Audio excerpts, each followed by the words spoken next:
Olá, colegas. Neste bloco iniciaremos os estudos dos impostos estaduais. Falamos dos impostos federais no bloco passado e a partir de agora trabalharemos em cima daqueles que os estados e o Distrito Federal podem instituir, sempre lembrando que o Distrito Federal, por não ser dividido em municípios, vai acumular impostos estaduais e impostos municipais. A Constituição estabelece uma lista de impostos estaduais, apenas 3. E essa lista é absolutamente exaustiva, porque, diferentemente da União, os estados, o DF e os municípios só podem criar os tributos que estão listados na Constituição Federal expressamente.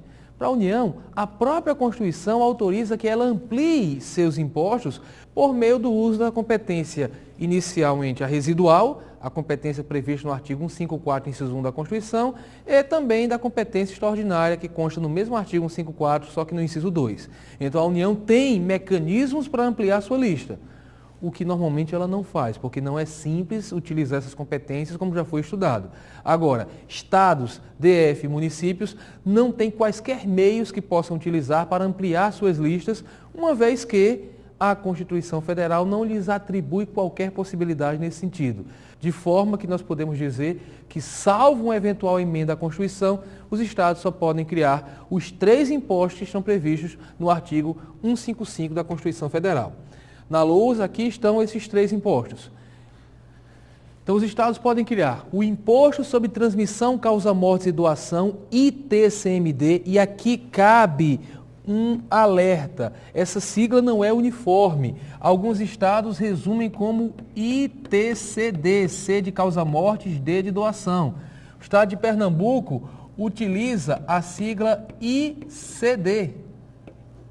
O estado de Goiás usa IHD, Imposto sobre Heranças e Doação. Então não importa. O que importa efetivamente é que os fatos geradores desse imposto, que serão estudados, é o primeiro imposto a ser estudado dentro dos estaduais, eles são a transferência em virtude da morte, alguém morreu, transferiu o patrimônio para uma outra pessoa, que é a transmissão causa-mortes, e a transferência por doação. Então, a transferência não onerosa, não é a título gratuito. Há uma doação para alguém, este alguém recebe aquele bem e também normalmente vai ter que pagar o imposto. Então, fatos geradores é que vão definir qual é o imposto, porque as transferências que sejam feitas por ato oneroso e inter vivos vão estar sujeitas a um imposto municipal, o famoso ITBI. Então, não importando aqui com a sigla, estamos diante do imposto sobre transmissão, causa-morte e doação, que será estudado daqui a pouquinho.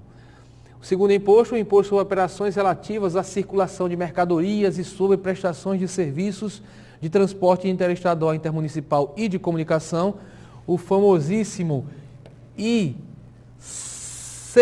de circulação de mercadorias, CM, e o S de prestação de alguns serviços. Então, o famoso ICMS, que vocês vão ver, vai ser um tributo cuja análise vai demorar algum tempo, né? Nós vamos utilizar alguns blocos do nosso livro-aula para analisarmos esse imposto, que é, de todos aqueles previstos na Constituição, o que mais arrecada e o que mais tem regras expressas colocadas no próprio texto constitucional. Além disso, os estados podem instituir o Imposto sobre a Propriedade de Veículos Automotores, o famoso IPVA. Como eu citei, a lista é absolutamente exaustiva, porque, salvo uma emenda à Constituição, os estados não podem criar qualquer imposto além desses 3, diferentemente do que acontece com a União, que tem como ampliar a sua lista. O artigo 155, inciso 1, prevê a competência dos estados e do DF, conforme comentado, para instituir impostos sobre, inciso 1, transmissão, causa-mortes e doação de quaisquer bens ou direitos. Quero destacar aqui, em primeiro lugar, os fatos geradores, C de causa-mortes, D de doação.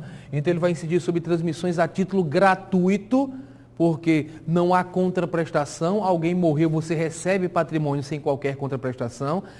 Alguém lhe doou um determinado bem a título gratuito, você também não tem qualquer tipo de contraprestação. E também destacar algo de grande relevância para diferenciar esse imposto do ITBI municipal, que é o fato de ele incidir sobre quaisquer bens ou direitos, porque, como vamos comentar, o ITBI vai incidir apenas sobre bens imóveis e direitos relativos a imóveis. Aliás, é isso que significa o BI do ITBI, Imposto sobre Transmissão de Bens Imóveis. E neste ponto, eu acho conveniente que a gente dê atenção a essa diferenciação. O Código Tributário Nacional, com base na Constituição Federal, fala de um imposto sobre transmissão de bens imóveis. quando o código foi criado, existia apenas um imposto que incidiria sobre quaisquer transmissões, sejam transmissões por ato oneroso, como o contrato de compra e venda, seja transmissão por ato gratuito, como a transmissão causa-morte ou doação. Só que a Constituição atual prevê dois impostos. Prevê o famoso Imposto sobre Transmissão de Bens Imóveis, que é um imposto municipal, e para os estados a competência para instituir o Imposto sobre Transmissão, Causa-Mortes e Doação. O legislador constituinte tomou todo o cuidado possível para evitar que um desses impostos batesse de frente com o outro. Então se colocou que o ITBI ele iria incidir sobre transmissões por atos intervivos e onerosos. Então, intervivos e onerosos, justamente porque o ITCD incide sobre transmissões causa-mortes e doação. Então, olha só, colocou-se no ITBI intervivos para não bater de frente com causa-mortes. Uma pessoa faleceu, transmite o patrimônio, incide ITCD. Se é transferência entre pessoas vivas, a incidência do ITBI. Agora, pode ser que haja transferência entre pessoas vivas a título de doação. Uma pessoa doou para outra. Aí vai haver a incidência do ITCD. Para que incida ITBI, além de ser intervivos, tem que ser ato oneroso, ou seja, ato em que há contrapartida. Eu paguei por um imóvel, paguei R$100 mil, então recebi o imóvel, houve a transferência, mas a transferência foi por ato oneroso, afinal de contas eu tive um ônus, eu não ganhei o imóvel, eu paguei por este imóvel. Então é impossível que um bata de frente com o outro. Porque se a transmissão é por ato intervivos e oneroso, é ITBI. Se não, é por causa-morte ou é por doação, a incidência vai ser do ITCD. Além de tudo, um detalhe. Imaginem que uma pessoa jurídica, pode ser, venda um veículo para uma outra pessoa, física, por exemplo. Então, a venda de um veículo, há uma transmissão por ato intervivos e oneroso de um bem imóvel, que é um veículo. Essa transferência está sujeita a algum imposto? Sim, o ICMS, que será estudado mais à frente.